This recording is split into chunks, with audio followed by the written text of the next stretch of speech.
pour assurer la conformité de nos produits et de nos services à l'international.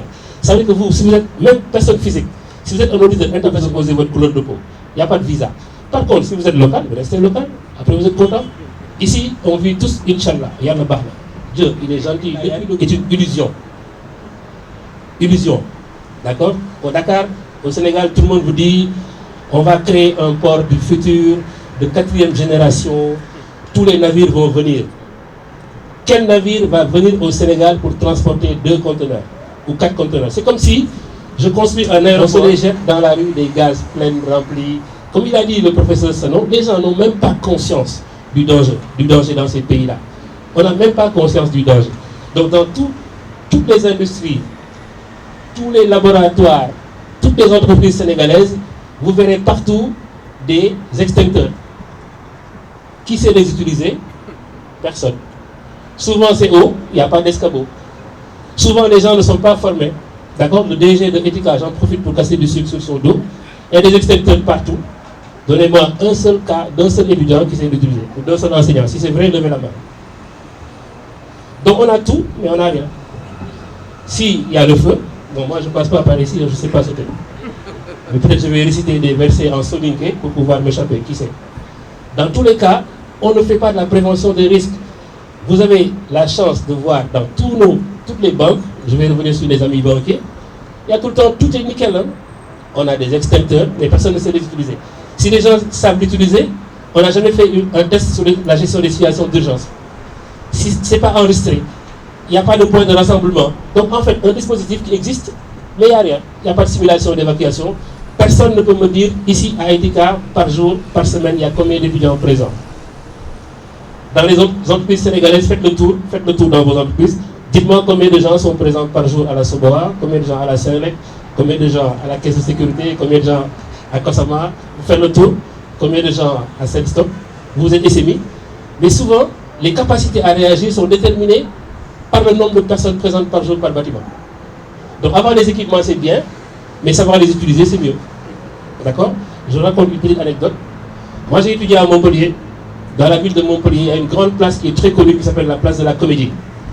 D'accord? La place de la Comédie, il y avait 2 restaurants. Un qui a ouvert, qui a pignon sur rue, qui existe depuis très longtemps, et qui s'appelait Yabon. Il y a un concurrent vicieux qui a ouvert en face, et son restaurant s'appelait Yamieux. Et ils sont partis au tribunal, concurrence déloyale. À votre avis, qui a gagné le procès? Bon, on va voter à droite et à gauche pour voir. Les gens de droite, vous dites quoi? Hein? Vous votez Yamieux. D'accord. Qui vote Yabon? Hein? Alors, on donne la palme à qui? Yamieux. Non, Yamieux a perdu. Hein? Yamieux a perdu parce que c'est la concurrence déloyale. C'est la concurrence déloyale. On va au restaurant, pourquoi je donne cet exemple? On va au restaurant tous les jours.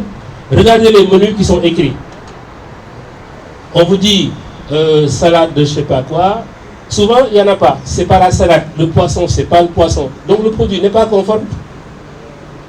Et nous, on ne fait rien. Graoul, Inch'Allah, Yallah Bahna. Ça, c'est les 3 mots, les triptyques qui reviennent souvent au Sénégal. Ok? Bon, il est parti, Seno. On reçoit des factures qui sont disproportionnées. Ah, ils sont là, Seno. Quand je taquine mes amis, le directeur général, vous le représentez. Quand vous avez une facture Sénélec, Seno, souvent le client, je vous le dis, hein, moi je parle au nom des clients. Quand le client vient réclamer, mais il faut que les structures-là puissent faire preuve d'écoute et de compréhension. D'accord? Pour pouvoir gérer la difficulté. Parce que le client, ce qui l'intéresse, j'ai besoin d'eau et d'électricité. Il faut juste penser à ça. Pas seulement la facture. Donc, ces gens qui sont gérés, qui sont censés venir pour couper, il ne faut pas qu'ils soient des automates. Il faut qu'ils soient assez, on va dire, diligents, compréhensifs. Ils échangent avec les gens. Comme ça, après, vous allez voir, le Sénégalais, il aime bien être responsabilisé. Moi, je viens, j'ai un bon de coupure. Je vous dis, ok, je vais vous couper. Mais, vous avez dépassé le délai. Donc, je ne peux pas faire plus. Je peux appeler mon patron par tous les moyens. Je vous donne 24 heures. Au plus tard, je ne peux pas faire plus. Mais venir comme des automates, appliquer la sanction immédiate. On est au Sénégal, où des fois, c'est bon aussi la conciliation, la discussion et les échanges. Parce que pourquoi je vous dis tout ça? Parce que pour pouvoir obtenir la qualité, il faut écouter les clients. Parce que le client est roi. Si un jour, il y a de la concurrence, sur la gestion de l'électricité, j'espère que ça n'arrivera pas. Il y a de la concurrence sur la gestion de l'eau, si c'est le cas. Qui sait si quelqu'un ne pourra pas offrir des services différenciés? C'est là où l'intérêt de l'apport du professeur Sano qui disait que toutes les universités offrent les mêmes enseignements, les mêmes types d'enseignements. Toutes les banques, ici on a la présence de la CBAO, on a la présence de la banque, de la BESIC, on a la présence de la banque islamique.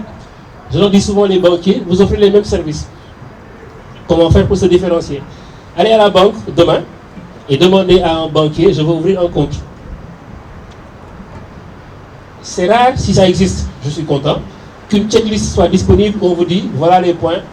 Quand vous ramenez ces dossiers-là, demain, tout de suite, dans 1 heure, vous avez le compte. Souvent, les banques ne s'engagent pas sur des délais d'ouverture de compte. Quand on parle de qualité, déjà, d'entrée, il faut qu'on s'inscrive dans la performance. Et la performance, c'est quoi? C'est définir un délai moyen d'obtention des résultats escomptés, et ce délai est valable pour tous, peu importe votre position hiérarchique. Ça veut dire que quand on raisonne au Sénégal en qualité, on a des difficultés. Quand on raisonne en environnement et en sécurité, puisque c'est obligatoire, si vous ne le faites pas, encore une fois, le risque c'est d'être en porte-à-faux avec la législation. Donc l'environnement, c'est notre survie. On parle de réchauffement climatique. Demandez à un Sénégalais en sortant de son bureau, est-ce qu'il éteint la lumière? Combien de gens éteignent les climatiseurs en sortant de leur bureau? À la fin de l'année, quelqu'un me dit, moi, c'est pas mon problème. Mais c'est ton problème parce que la facture va devenir salée pour tous. C'est le contribuable. L'État, c'est qui? L'État, c'est nous. Même dans une entreprise publique, si vous sortez sans éteindre la lumière, vous êtes en train de contribuer au réchauffement climatique. Sans compter les comportements. Combien d'entreprises au Sénégal, ça arrive que les archives soient brûlées? On dit que dans la réglementation, chaque 10 ans, on peut brûler, par exemple, les bilans, si c'est ça, si c'est ça. Si c'est pas ça, vous pouvez me contredire. Donc, brûler, ça crée des polluants organiques. Tri de déchets. Tri de déchets. C'est bizarre, il y avait un seul dépôt possible. Donc, comment je trie avec un seul dépôt? C'est tirage au sort. À l'UNSAR du Danemark. J'invite et je remercie encore le PDG de Allied Group, M. Tariq. Au Danemark, par exemple, vous avez des bennes à ordures avec des caméras embarquées. Si vous jetez le papier là où il ne faut pas, vous recevez une contravention. Faites ça au Sénégal, peut-être qu'il n'y aura pas de réseau. Sinon, la Sénélec va couper l'énergie. Donc, tout ça, ça pose problème. On n'est pas encore dans la valorisation des déchets, ce qu'on appelle la rhydrologie. Maintenant, j'ai parlé de l'accident donc du camion hier sur la route de Kédougou. On parle de prévention des risques. Est-ce que ces gens qui sont sous le camion sont préparés à? Parce que la sécurité, c'est la prévention. La sûreté, c'est la capacité à gérer les actes de malveillance. Aujourd'hui, on ne le souhaite pas. À Dakar, avec le TER, s'il y a un accident, il faut analyser les risques. J'espère que ça n'arrivera pas. S'il y a un incident comme un attentat, est-ce qu'il y a des agents de sûreté? Parce qu'ici, tout est écrit, hein, mais rien n'est fait. Alors que la qualité, c'est écrire ce que l'on fait, faire ce que l'on a écrit. Vérifier et prouver que ce que vous faites correspond à ce que vous avez écrit. Et agir pour améliorer. Ça aussi, c'est pas sénégalais. Regardez DRH dans vos fiches de poste, vous n'avez pas le droit, Madame Diaye, parce que vous avez fait la qualité. Dans les fiches de poste de nos organisations, tout ce qui est écrit n'est pas fait. Et tout ce qui est fait n'est pas écrit. Donc comment voulez-vous évaluer la performance des gens sur la présence physique?